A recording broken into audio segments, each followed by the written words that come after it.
আসসালামু আলাইকুম প্রিয় অনার্স চতুর্থ বর্ষের শিক্ষার্থীরা, রকিবুল 24 পাবলিকেশনে তোমাদেরকে স্বাগত। আমি তোমাদের রাকিব স্যার। আজকে আমি তোমাদের 18 মে 2026 যে পরীক্ষাটি অনুষ্ঠিত হবে বাংলাদেশের বৈদেশিক সম্পর্কের শেষ মুহূর্তের শর্টকাট সাজেশন দিয়ে দিব উত্তর সহকারে। ইনশাআল্লাহ তোমরা এই যে প্রশ্নগুলো দিব এখান থেকে ইনশাআল্লাহ তোমরা 100% কমন পাবা, তার নিশ্চয়তাটুকু দিয়ে দিচ্ছি। তোমরা জানো রকিবুল 24 পাবলিকেশনের সাজেশন কিন্তু 100% কমন পড়ে। তোমরা আগে যে পরীক্ষাগুলো দিয়েছো তা থেকে কিন্তু বুঝতে পেরেছো রকিবুল 24 কথায় নয় কাজে বিশ্বাসী। তো দেখো তোমাদেরকে প্রমাণ দেখিয়ে দেই। তো দেখো তোমাদের একটা সাবজেক্ট ছিল গত পরীক্ষার পরিবেশ ও উন্নয়ন, সাজেশন থেকে রকিবুল 24 পাবলিকেশনের কিন্তু 100% কমন পড়েছে। তো দেখো ক বিভাগ থেকে 11টি প্রশ্ন কমন এসেছে। অনেকেই বলেছে স্যার আপনার ক বিভাগ থেকে 4 থেকে 5টি প্রশ্ন কমন এসেছে, কিন্তু তারা ভালোভাবে পড়েনি। ক বিভাগ থেকে 11টি প্রশ্ন আমার সাজেশন থেকে কমন এসেছে। খ বিভাগ থেকে 60টি প্রশ্ন কমন এসেছে, আর যে 15টি প্রশ্ন দিয়েছিলাম সেই 15টি থেকে 4টি প্রশ্ন খ বিভাগ থেকে হুবহু কমন পড়েছে। গ বিভাগ থেকে 5টি প্রশ্ন কমন এসেছে। তো এখানে কিন্তু প্রশ্ন দেওয়া ছিল মোট 15টি। রকিবুল 24 মানেই হলো শর্টকাট সাজেশন, আর রকিবুল 24 পাবলিকেশনের সাজেশন কিন্তু 100% কমন পড়ে। এখন আমি তোমাদের প্রমাণটুকু দেখিয়ে দিব। তো দেখো আমি তোমাদের কাছ থেকে পিডিএফ ফাইল বিক্রি করেছিলাম। তো দেখো খ বিভাগে আমি দেখাই। তো খ বিভাগের দেখো এই সাজেশনটা কিন্তু আমি আমার ইউটিউব এবং ফেসবুকে আপলোড করেছিলাম, তোমরা চাইলে সেখান থেকে যাচাই করে নিতে পারো। আমি কখনো ভুয়া রিভিউ দেই না। তো দেখো এখান থেকে 9 নম্বর প্রশ্ন, 10 নম্বর প্রশ্ন, 12 নম্বর প্রশ্ন, 13 নম্বর প্রশ্ন, মোট 4টি প্রশ্ন এখান থেকে কমন এসেছে। অর্থাৎ 15টি প্রশ্নের মধ্যে থেকে 4টি প্রশ্ন কমন এসেছে। 15টির মধ্যে থেকে 4টি প্রশ্ন কমন এসেছে খ বিভাগে। কোন কোন প্রশ্ন কমন এসেছে সেগুলো কিন্তু আমি তোমাদেরকে দেখিয়ে দিলাম। কিন্তু আমি তোমাদেরকে বারবারই বলেছিলাম পরিবেশ উন্নয়নে আরো কিছু গুরুত্বপূর্ণ প্রশ্ন, এই প্রশ্নগুলো অবশ্যই তোমরা পড়ে যাবা। তো এখান থেকে দেখো 5 নম্বর প্রশ্নটি কমন এসেছে, এরপরে দেখো 5 নম্বর প্রশ্ন কমন পড়েছে, এরপরে দেখো 13 নম্বর প্রশ্ন কমন পড়েছে এবং 17 নম্বর প্রশ্ন কমন পড়েছে। অর্থাৎ খ বিভাগ থেকে আমার সাজেশন থেকে মোট 60টি প্রশ্ন কমন পড়েছে। 15টি প্রশ্নের মধ্যে থেকে কমন পড়েছে 4টি এবং আরো কিছু গুরুত্বপূর্ণ প্রশ্নের মধ্যে থেকে কমন পড়েছে 3টি প্রশ্ন। এবার চলে যাব গ বিভাগে। তো দেখো গ বিভাগের রিভিউ দেই। গ বিভাগে তোমাদের জন্য 15টি প্রশ্ন ছিল। দেখো কোন কোন প্রশ্নটি এসেছে। 4 নম্বর প্রশ্নটি কিন্তু আমার সাজেশন থেকে কমন এসেছে। 6 নম্বর প্রশ্নটি আমার সাজেশন থেকে কমন এসেছে। দেখো দুটি প্রশ্ন কমন এসেছে। এরপরে দেখো 10 নম্বর প্রশ্নটি আমার সাজেশন থেকে হুবহু কমন পড়েছে। এরপরে দেখো 12 নম্বর প্রশ্ন, এই প্রশ্নটি আমার সাজেশন থেকে কমন পড়েছে।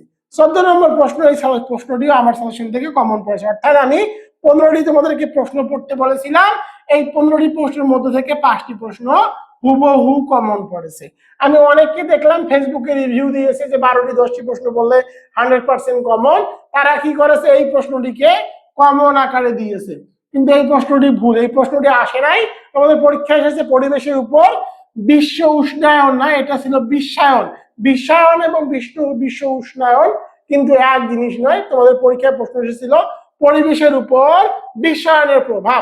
অনেকে এই প্রশ্নটিকে কমন দেখাচ্ছে, কিন্তু আমি কখনোই ভুয়া রিভিউ দেই না। রকিবুল 24 মানে হলো যেই কথা সেই কাজ। দেখো আরো কিছু গুরুত্বপূর্ণ প্রশ্ন, 1 নম্বর প্রশ্নটি দিয়েছিলাম সেই প্রশ্নটিও কিন্তু কমন চলে এসেছে। রকিবুল 24 একদম সত্য কথা বলে যা তাই। এবার চলে যাব ক বিভাগ থেকে। আমি বলেছি আমার সাজেশন থেকে 11টি প্রশ্ন মোট কমন এসেছে ক বিভাগ থেকে। তো দেখো এই প্রশ্নটি, পরিবেশের জন্য ক্ষতিকর কোন গ্যাস রেফ্রিজারেটরে ব্যবহার করা হয়? এটি আমার পিডিএফ পেজ নম্বর 50 এই প্রশ্নটি ছিল বিশ্ব উষ্ণায়ন কাকে বলে এর কারণ ও রোধের কারণ। এটি কিন্তু আমার বইয়ের মধ্যে পিডিএফ এর মধ্যে ছিল এবং শীটের মধ্যে ছিল। তো দেখো এই শীটের দেখো উত্তরটি কোথায় আছে। এই শীটের 7 নম্বর পয়েন্ট, এই শীটের 7 নম্বর পয়েন্টে রেফ্রিজারেটর, দেখো রিফ্রিজারেটরে কোন গ্যাসটি ব্যবহার করা হয়? এই গ্যাসটি হলো সিএফসি গ্যাস। এটি কিন্তু রচনামূলক প্রশ্ন থেকে ক বিভাগের প্রশ্ন কমন এসেছে। এরপরে দেখো তোমাদের আমি প্রশ্নগুলো দিয়েছিলাম, দেখো 7 নম্বর প্রশ্নটি কমন এসেছে, 13 নম্বর প্রশ্নটি কমন এসেছে, 28 নম্বর প্রশ্নটি কমন এসেছে। 28 নম্বর প্রশ্নটি কমন এসেছে। দেখো আমি উত্তরগুলো একদম সুন্দর ভাষায় কিন্তু আমি আমার পিডিএফ এবং ইউটিউব চ্যানেলেও কিন্তু এই সলিউশনটি আপলোড করেছিলাম। এরপরে দেখো 31 নম্বর প্রশ্নটি কমন এসেছে। এরপরে দেখো 43 নম্বর প্রশ্নটি কমন এসেছে। এরপরে দেখো 46 নম্বর প্রশ্নটি কমন এসেছে, 51 নম্বর প্রশ্নটি কমন এসেছে, 54 নম্বর প্রশ্নটি কমন এসেছে। তো দেখো তোমাদের জন্য কিন্তু আরো কিছু গুরুত্বপূর্ণ প্রশ্ন ছিল, আরো কিছু গুরুত্বপূর্ণ প্রশ্ন যারা পিডিএফ নিয়েছো তারা কিন্তু এই প্রশ্নগুলো পেয়েছো। বেলায়ের পূর্ণরূপ কি, এই প্রশ্নটি এবং আরো কিছু গুরুত্বপূর্ণ প্রশ্নে দেওয়া ছিল। এই প্রশ্নটি কিন্তু আরো কিছু গুরুত্বপূর্ণ প্রশ্ন দেওয়া ছিল, 70 নম্বর প্রশ্ন। এরপরে 117 নম্বর প্রশ্ন ছিল প্রথম ধাত্রী সম্মেলন কোথায় অনুষ্ঠিত হয়। তো দেখো আমি কিন্তু উত্তরগুলো লিখে দিয়েছি। তা আমি বলেছিলাম আমার সেশন থেকে 100% কমন পড়ে, দেখো ক বিভাগে কিন্তু 11টি প্রশ্ন হুবহু কমন চলে এসেছে। তো বুঝতেই পারতেছো রকিবুল 24 মানে 100% কমন সাজেশন। এবার মূল আলোচনায় চলে যাব। মূল আলোচনাটি হলো তোমাদের 18 মে যে পরীক্ষাটি অনুষ্ঠিত হবে বাংলাদেশের বৈদেশিক সম্পর্ক, এর যে সাজেশনটি এখন আমি তোমাদেরকে দিয়ে দিব। ইনশাআল্লাহ তোমরা এখান থেকে 100% কমন পাবা, এতটুকু আমার প্রতি ভরসা রাখো। আর তোমরা যারা যারা এখন নতুন 4th ইয়ার অর্থাৎ 3rd ইয়ারের রেজাল্ট দিলো, 3rd ইয়ারের রেজাল্ট দেওয়ার পরে যে 4th ইয়ারে উঠেছো, তোমাদের জন্য কিন্তু রকিবুল 24 শীট আকারে অর্থাৎ বই আকারে কুরিয়ার করবে, সাজেশন 2027। বর্তমান যাদের রানিং পরীক্ষা চলতেছে, এই পরীক্ষাগুলো শেষ হওয়ার সাথে সাথে তোমরা নতুন অনার্স চতুর্থ বর্ষের উত্তর সহকারী কুরিয়ার একদম বই আকারে তোমাদের কুরিয়ার দেওয়া হবে। তোমাদের এখন কোনো বই কেনার কোনো প্রয়োজন নাই। তোমরা যারা যারা রকিবুল 24 এর সাজেশন ক্রয় করতে চাও তারা দ্রুত ইমো এবং হোয়াটসঅ্যাপে এসএমএস করো 01744559475। এই নম্বরে তোমরা দ্রুত কন্টাক্ট করো। বাংলাদেশের বৈদেশিক সম্পর্ক শর্টকাট সাজেশন, ক বিভাগের সাজেশন উত্তর সহকারী। প্রথম টপিকটি হলো বাংলাদেশের পররাষ্ট্রনীতি ও মূলনীতি। প্রথম প্রশ্ন, বাংলাদেশের পররাষ্ট্রনীতির মূল কথা কি? সকলের সাথে বন্ধুত্ব, কারো সাথে শত্রুতা নয়। সকলের সাথে বন্ধুত্ব, কারো সাথে শত্রুতা নয় উক্তিটি কার? উক্তিটি হলো শেখ মুজিবুর রহমানের। পরের প্রশ্নটি দেখো, পররাষ্ট্রনীতির দুটি নির্ধারক কি বা লিখো। বিশ্ব রাজনীতি ও সামরিক শক্তি। আরো দুটি লিখে দিয়েছি দেখো, জনমত ও অর্থনৈতিক সামর্থ্য। এবার চলে যাব পরের প্রশ্নে। পরের প্রশ্নটি দেখো, পূর্বমুখী কূটনীতি বলতে কি বুঝো? 1975 সালের পর রাষ্ট্রপতি জিয়াউর রহমান কর্তৃক গৃহীত পূর্ব ও দক্ষিণ পূর্ব এশিয়ার দেশগুলোর সাথে সম্পর্ক উন্নয়নের নীতিকে পূর্বমুখী কূটনীতি বলে। এই প্রশ্নটি আসার সম্ভাবনা কিন্তু অনেক। পরের প্রশ্নটি দেখো, the extension of domestic policy is foreign policy. উক্তিটি কার? উক্তিটি হলো প্রিন্স অটো ফন বিসমার্ক এর। পররাষ্ট্রনীতি কি?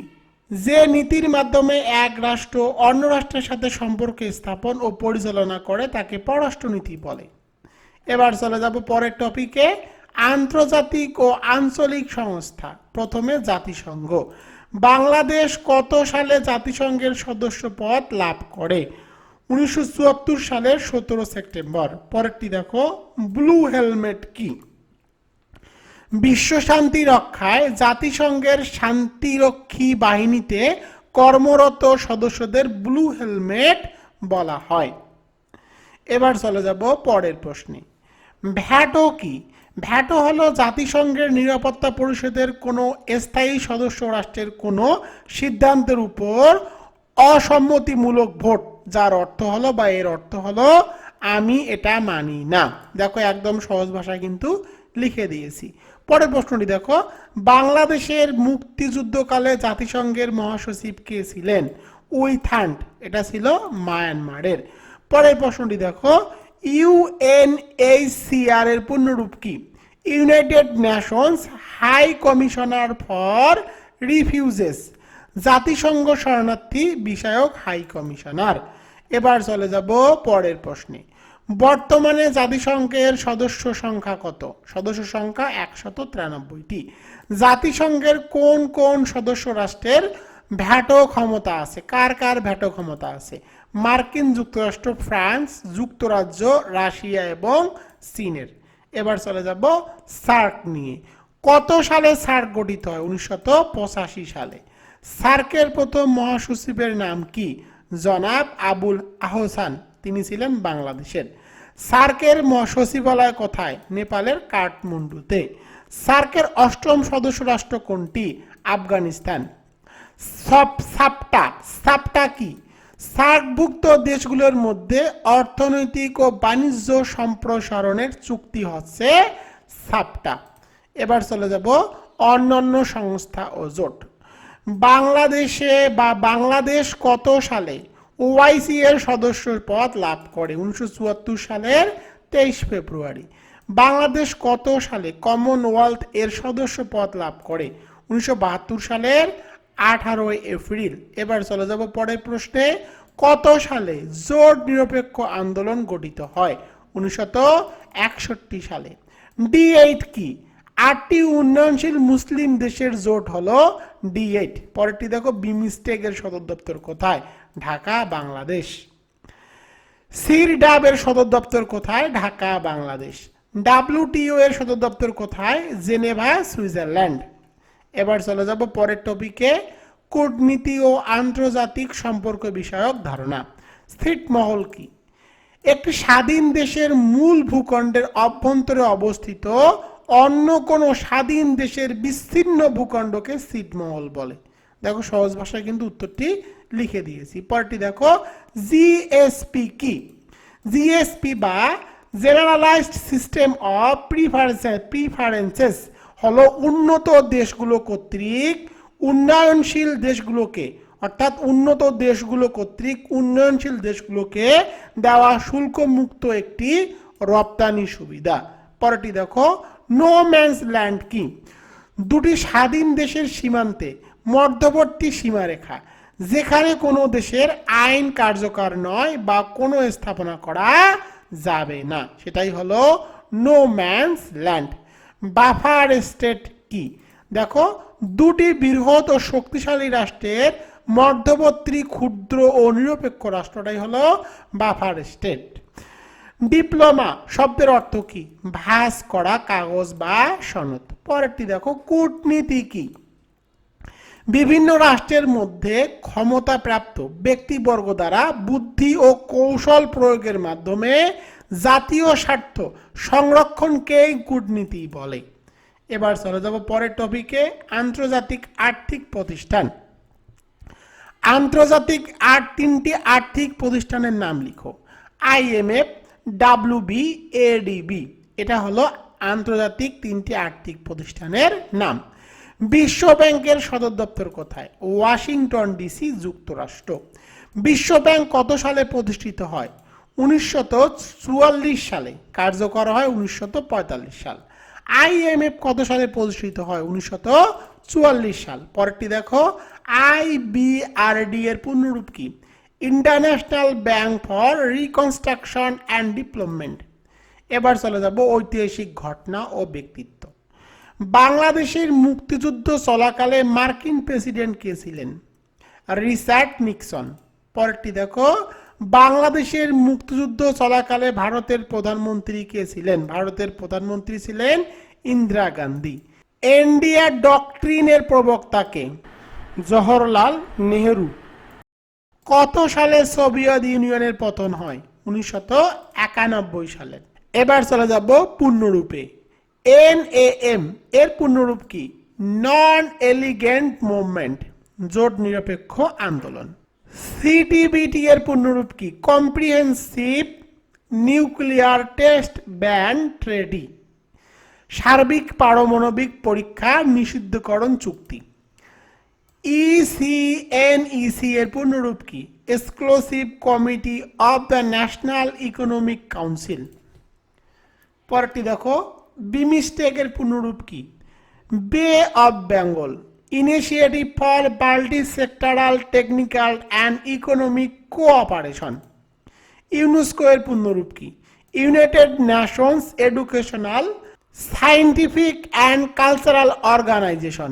এরপরে দেখো OPEC, organisation of the petroleum exporting countries. এবার চলে যাব বিবিধ। তো দেখো বাংলাদেশকে প্রথম স্বীকৃতি দানকারী দেশ কোনটি? এর উত্তরটি হবে ভুটান।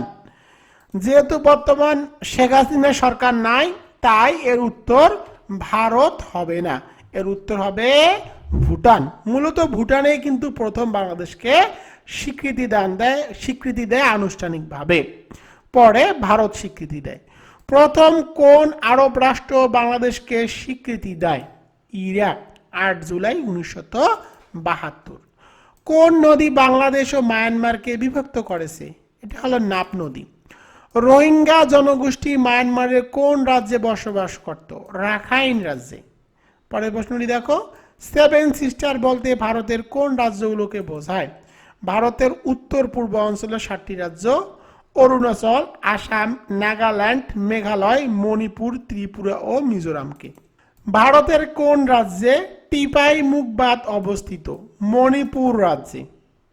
তো প্রিয় শিক্ষার্থীরা, আমি তোমাদেরকে যতগুলো অতি সংক্ষিপ্ত প্রশ্ন পড়ালাম, তোমরা এগুলো পড়ে যাই, ইনশাল্লাহ এখান থেকেই তোমরা 10টি প্রশ্ন কমন পাবা। এবার চলে যাব খ বিভাগের 15টি প্রশ্নের সাজেশনে। 1 নম্বরটি দেখো, পররাষ্ট্রনীতির সংজ্ঞা দাও। পররাষ্ট্রনীতির নির্ধারক সমূহ কি কি, বা বাংলাদেশের পররাষ্ট্রনীতির মূল নীতিগুলো কি কি, বা বাংলাদেশের পররাষ্ট্রনীতির 5টি বৈশিষ্ট্য লিখো। লিখে দিয়েছি, আসবে। এই প্রশ্নটি আসার সম্ভাবনা 100%। 2 নম্বর প্রশ্নটি দেখো, ভূ রাজনীতি বলতে কি বুঝো? 3 নম্বর প্রশ্নটি দেখো, জাতীয়তাবাদের উপাদান সমূহ কি বা কি কি? দেখো এই প্রশ্নগুলো কিন্তু লিখে দিয়েছি, আসবে। পরেরটি দেখো 4 নম্বরে, ওআইসি এর লক্ষ্য ও উদ্দেশ্য কি? লিখে দিয়েছি, আসবে। 5 নম্বরটি দেখো, গ্রিন পিস কি? লিখে দিয়েছি, আসবে। অর্থাৎ প্রথম এই 5টি প্রশ্ন তোমাদের জন্য কিন্তু খুব ইম্পর্টেন্ট। 6 নম্বরটি দেখো, টেকসই উন্নয়ন কি? 7 নম্বরে, ক্ষুদ্র রাষ্ট্রের অভ্যন্তরীণ চ্যালেঞ্জগুলো কি কি?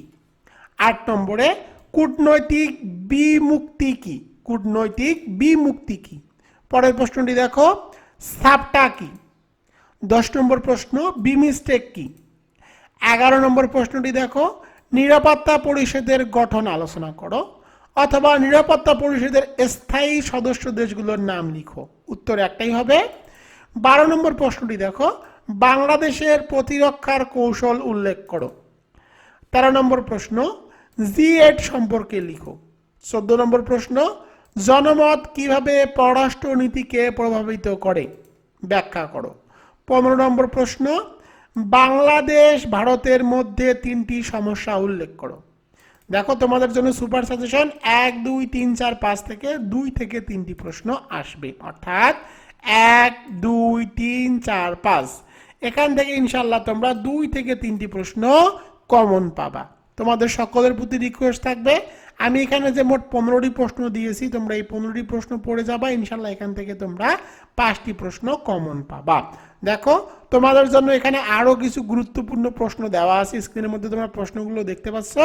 অবশ্যই এই প্রশ্নগুলো একবার করে দেখে যাবা, কারণ পরীক্ষার প্রশ্ন অনেক সময় কঠিন হয়। পরীক্ষার প্রশ্ন কঠিন হলে এই প্রশ্নগুলোর মধ্য থেকেই তোমরা কমন পাবা।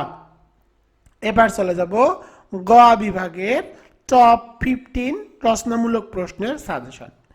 1 নম্বরটি দেখো, বাংলাদেশের পররাষ্ট্রনীতির বৈশিষ্ট্য সমূহ বা প্রধান প্রধান বৈশিষ্ট্যগুলো আলোচনা করো। লিখে দিয়েছি, আসবে। 2 নম্বরটি দেখো, ভূ রাজনীতি কি? পররাষ্ট্রনীতি নির্ধারণে ভূ রাজনীতির প্রভাব ও গুরুত্ব আলোচনা করো। লিখে দিয়েছি, আসবে। 3 নম্বরটি দেখো, বাংলাদেশে বহুজাতিক কোম্পানির শোষণ কৌশল সমূহ আলোচনা করো। লিখে দিয়েছি, আসবে।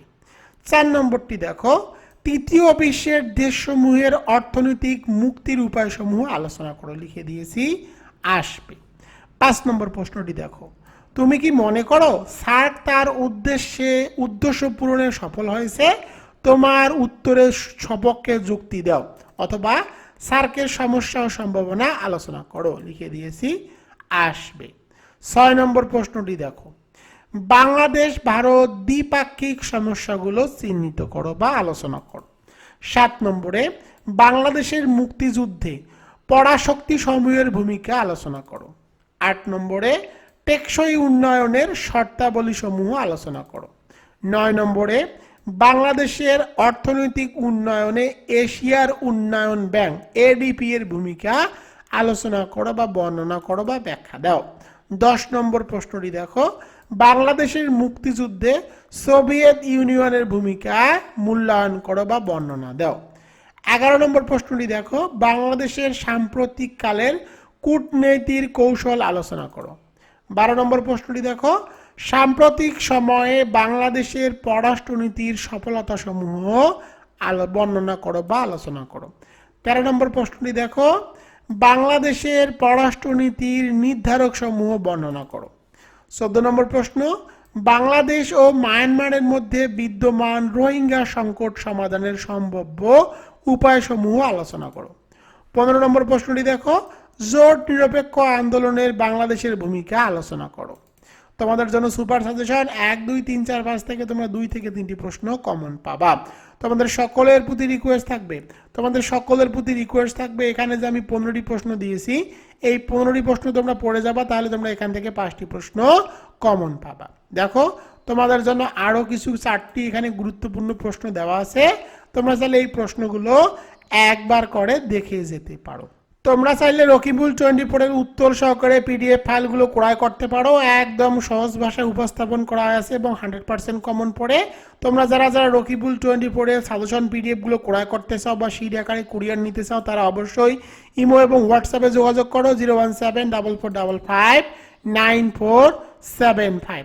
অল্প পরে ইনশাল্লাহ তোমাদের ফার্স্ট ক্লাস রেজাল্ট আসবে, এতটুকু আমি তোমাদের নিশ্চয়তা দিয়ে দিচ্ছি। প্রিয় শিক্ষার্থীরা দেখো, তোমাদের জন্য কিন্তু এখানে আমি আরো কিছু অতি সংক্ষিপ্ত প্রশ্ন রেখেছি, আরো কিছু অতিরিক্ত অতি সংক্ষিপ্ত প্রশ্ন। এই প্রশ্নগুলো তোমরা চাইলে একবার করে দেখে যেতে পারো, কারণ অনেক সময় অতি সংক্ষিপ্ত প্রশ্ন খুব কমন আসে, তখন আরো কিছু অতিরিক্ত প্রশ্ন যে আমি যেগুলো দিয়েছি এগুলো থেকে কিন্তু প্রশ্নগুলো কমন চলে আসে। তোমরা স্ক্রিনের মধ্যে প্রশ্নগুলো দেখতে পাচ্ছ, তোমরা চাইলে এই প্রশ্নগুলো একবার করে দেখে যেতে পারো, অনেক সময় এগুলোর মধ্য থেকে কিন্তু পরীক্ষার প্রশ্ন কমন চলে আসবে। তো দেখো তোমাদের কিছু প্রশ্নের সমাধান করে দেই, তাহলে তোমরা বুঝতে পারবা। দেখো খ বিভাগের 1 নম্বর প্রশ্ন, পররাষ্ট্রনীতির সংজ্ঞা দাও। তো দেখো পররাষ্ট্রনীতির সংজ্ঞার প্রথমে আমি কি দিয়েছি, উপস্থাপনা দিয়েছি। দেখো সাধারণ সংজ্ঞা দিয়েছি, সহজ কথায় একটি দেশ তার নিজস্ব স্বার্থ ও নিরাপত্তা ঠিক রেখে অন্য দেশের সাথে সম্পর্ক বজায় রাখার জন্য যেসব নীতি নিয়ম নীতি বা কৌশল মেনে চলে তাকেই পররাষ্ট্রনীতি বলে, অর্থাৎ বিদেশিদের সাথে চলার গাইডলাইনই হলো পররাষ্ট্রনীতি। দেখো একদম সহজ ভাষা কিন্তু আমার বইগুলোতে লেখা থাকে, এরকম সহজ ভাষা তোমরা বাংলাদেশে কোনো বইয়ের মধ্যে পাবা না। এরপরে দেখো প্রামাণ্য সংখ্যা কিন্তু আমি এখানে লিখে দিয়েছি, অর্থাৎ কোন বিজ্ঞানী বা কোন অধ্যাপক কি বলেছে সে সম্পর্কে এখানে কিন্তু আমি সহজ ভাষায় লিখে দিয়েছি। এবং সর্বশেষে দেখো লিখে দিয়েছি, সুতরাং বলা যায় পররাষ্ট্রনীতি হলো জাতীয় স্বার্থ রক্ষায় এমন এক সুচিন্তিত কৌশল যার মাধ্যমে একটি রাষ্ট্র আন্তর্জাতিক পরিমণ্ডলে নিজেদের অবস্থান শক্ত করে এবং অন্য দেশের সাথে সম্পর্ক নিয়ন্ত্রণ করে। এবার পরের তীরে দেখো পররাষ্ট্রনীতি নির্ধারক সমূহ কি কি নির্ধারক আছে। দেখো ভৌগোলিক অবস্থান, অর্থনৈতিক শক্তি, সামরিক শক্তি, জনসংখ্যা, মতাদর্শন, জনমত। সর্বশেষ লিখে দিয়েছি দেখো উপসংহারে বলা যায় পররাষ্ট্রনীতি কোনো একটি মাত্র কারণে তৈরি হয় না, উপরে সব বিষয় মিলেমিশেই ঠিক করে দেয় যে বিশ্ব দরবারে একটি দেশ কার সাথে বন্ধুত্ব করবে আর কার সাথে দূরত্ব বজায় রাখবে। একদম সহজ ভাষায় লেখা হয়েছে। পরটি দেখো ভূ রাজনীতি কি। প্রথমে আমি উপস্থাপনা দিয়েছি, দেখো সাধারণ সংজ্ঞা দিয়েছি ভূ রাজনীতি কি। ভূ রাজনীতি হলো আন্তর্জাতিক সম্পর্ক বিশ্লেষণের একটি পদ্ধতি যা ভৌগোলিক উপাদানসমূহ যেমন অবস্থান, আয়তন, জলবায়ু, ভূপ্রকৃতি, প্রাকৃতিক সম্পদ কিভাবে একটি রাষ্ট্রের পররাষ্ট্রনীতি, ক্ষমতা এবং আন্তর্জাতিক সম্পর্কে প্রভাব ফেলে তা অধ্যয়ন করে। একদম সহজ ভাষায় লিখে দিয়েছি। এরপরে দেখো প্রামাণ্য সংখ্যা কোন বিজ্ঞানী কি বলেছে সেটা লিখে দিয়েছি এবং সর্বশেষে সুতরাং দিয়ে কিন্তু উপসংহারও লিখে দিয়েছি। এবার চলে যাব 3 নম্বর প্রশ্নে। দেখো জাতীয়তাবাদের উপাদানগুলো কি কি। তো দেখো জাতীয়তাবাদের উপাদানগুলো হলো ভৌগোলিক ঐক্য, ভাষাগত ঐক্য, বংশগত ঐক্য, ধর্মীয় ঐক্য। একদম সহজ ভাষায় লেখা হয়েছে সাংস্কৃতিক ও ঐতিহাসিক ঐক্য, এবং সর্বশেষ 6 নম্বরে ভাবগত বা মানসিক ঐক্য। পরিশেষে বলা যায় ভাষা, ধর্ম বা ভূখণ্ডের জাতীয়তাবাদের তৈরিতে সাহায্য করে ঠিকই, কিন্তু আসল হলো মানসিক অনুভূতি। নিজেদের এক ভাবার প্রবল ইচ্ছাই হলো জাতীয়তাবাদের মূল ভিত্তি। পরের প্রশ্ন চলে যাব 4 নম্বর, ওয়াইসি এর লক্ষ্য এবং উদ্দেশ্য। তো দেখো ওয়াইসি এর লক্ষ্য এবং উদ্দেশ্য কি?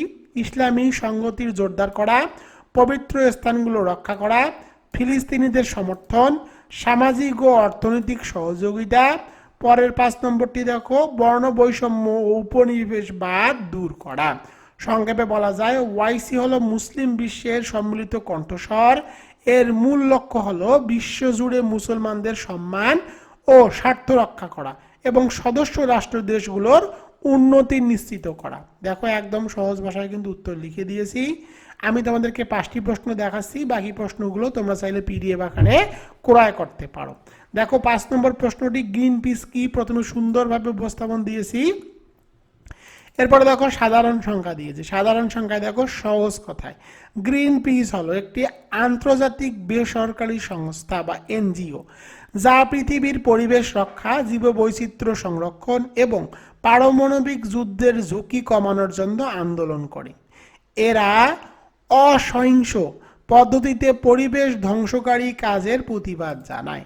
এখন দেখো গ্রিন পিস সম্পর্কে কে কি বলেছে সেগুলো কিন্তু সুন্দর ভাষায় লিখে দিয়েছি এবং সর্বশেষে লিখে দিয়েছি। সুতরাং বলা যায় গ্রিন পিস হলো একটি আপোষহীন পরিবেশবাদী সংগঠন যা অহিংস প্রতিবাদের মাধ্যমে জলবায়ু পরিবর্তন রোধ ও প্রকৃতির ভারসাম্য রক্ষায় বিশ্বব্যাপী কাজ করে যাচ্ছে।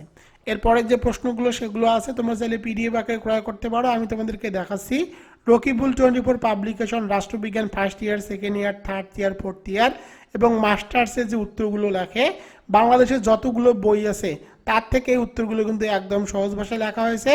তোমাদের কিন্তু আমি ধরে ধরে সেগুলো এতক্ষণ ধরে বুঝিয়ে দিলাম। এবার আমি রচনামূলক প্রশ্ন তোমাদেরকে দেখাবো কতটা সহজভাবে আমি উত্তরগুলো লিখি। দেখো বাংলাদেশের পররাষ্ট্রনীতির বৈশিষ্ট্য বা প্রধান প্রধান বৈশিষ্ট্যগুলো আলোচনা করো। দেখো উপস্থাপনা অংশটাই আগে তোমাদেরকে পড়িয়ে দেই। বাংলাদেশের পররাষ্ট্রনীতি হলো আন্তর্জাতিক সম্পর্কের মূল ভিত্তি বা গাইডলাইন। জাতির জনক এখন আর নাই, এটা তোমরা কেটে দিবা, কেটে দিয়ে লিখবা শেখ মুজিবুর রহমান এই ভিত্তি স্থাপন করেছিলেন, যার মূলমন্ত্র হলো সবার সাথে বন্ধুত্ব, কারো সাথে শত্রুতা নয়। এই নীতির আলোকেই বাংলাদেশ বিশ্ব দরবারে একটি শান্তিপ্রিয় দেশ হিসাবে মাথা উঁচু করে চলছে। পররাষ্ট্রনীতির বৈশিষ্ট্যগুলো দেখো সবার সাথে বন্ধুত্ব, জোট নিরপেক্ষতা, সার্বভৌমত্বের প্রতি শ্রদ্ধা। এরপরে দেখো অভ্যন্তরীণ বিষয় হস্তক্ষেপ না করা, শান্তিপূর্ণ সহাবস্থান। 6 নম্বরটি দেখো বিরোধের শান্তিপূর্ণ সমাধান, সমমর্যাদার নীতি, সাম্রাজ্যবাদ ও উপনিবেশবাদের বিরোধিতা। দেখো একদম সহজ ভাষায় লিখে দিয়েছি, তোমরা ব্যাখ্যাগুলো পড়ে নিও। 9 নম্বরে মুসলিম বিশ্বের সাথে সংহতি, আঞ্চলিক সহযোগিতা। 11 নম্বরটি দেখো জাতিসংঘের সনদের প্রতি আস্থা, অর্থনৈতিক কূটনীতি, নিরস্ত্রীকরণ, জলবায়ু কূটনীতি।